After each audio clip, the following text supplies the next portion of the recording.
മയ്യത്ത് ഖബറടക്കി എല്ലാവരും പിരിയുന്ന സമയത്ത് ഖബറിൽ റൗമാൻ എന്നൊരു മലക്ക് വരും.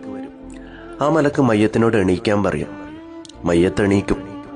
ആ മയ്യത്തിനോട് മലക്ക് പറയും, നീ ജനിച്ചത് മുതൽ, നിനക്ക് തിരിച്ചറിവ് വന്നത് മുതൽ ഇവിടെ വരുന്നത് വരെ ഈ ദുനിയാവിൽ നീ ചെയ്ത എല്ലാ കാര്യങ്ങളും, നീ എന്തൊക്കെ ഈ ദുനിയാവിൽ ചെയ്തോ, എങ്ങനെയൊക്കെ ജീവിച്ചോ, അവയെല്ലാം നീ എഴുതുക. അപ്പോൾ ആ മലക്കിനോട് മയ്യത്ത് ചോദിക്കും, ഞാൻ എങ്ങനെയാ എഴുതുക? എൻ്റെ കയ്യിൽ പേനയില്ല, മഷിയില്ല, കടലാസില്ല, പിന്നെ ഞാൻ എങ്ങനെയാ എഴുതുന്നത്?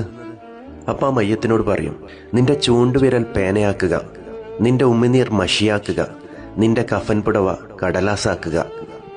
ആ മയ്യത്ത് അവൻ ദുനിയാവിൽ ചെയ്ത എല്ലാ കാര്യങ്ങളും എഴുതാൻ തുടങ്ങും. അവൻ ഈ ദുനിയാവിൽ ചെയ്ത നന്മയാവട്ടെ തിന്മയാവട്ടെ, അവൻ എന്ത് ചെയ്തുവോ അതെല്ലാം എഴുതും.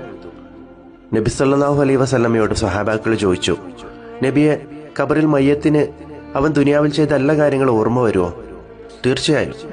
അവൻ ദുനിയാവിൽ ജനിച്ച് തിരിച്ചറിവ് വന്നത് മുതൽ അവൻ മരിക്കും വരെ ചെയ്ത എല്ലാ കാര്യങ്ങളും അവൻ ഓർമ്മ വരും. അവനത് മുഴുവൻ എഴുതി കഴിഞ്ഞാൽ റഹ്മാൻ അലൈഹിസ്സലാം അവൻ എഴുതിയ പേപ്പർ കീറി അവന്റെ പിരടിയിൽ കെട്ടിവെക്കും. എന്നിട്ട് മലക്ക് അവനോട് പറയും, മനുഷ്യ, നീ ഇവിടെ എഴുതിയ കാര്യങ്ങൾ നാളെ മഹ്ശറയിൽ അള്ളാഹു നിന്നെ കൊണ്ട് വായിപ്പിക്കും.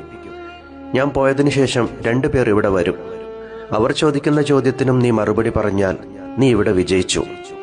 റഹ്മാൻ അലൈഹിസ്സലാം പോയി കഴിഞ്ഞാൽ പിന്നെ വരുന്നത് മുൻകർ നക്കീർ അലൈഹിസ്സലാമാണ്.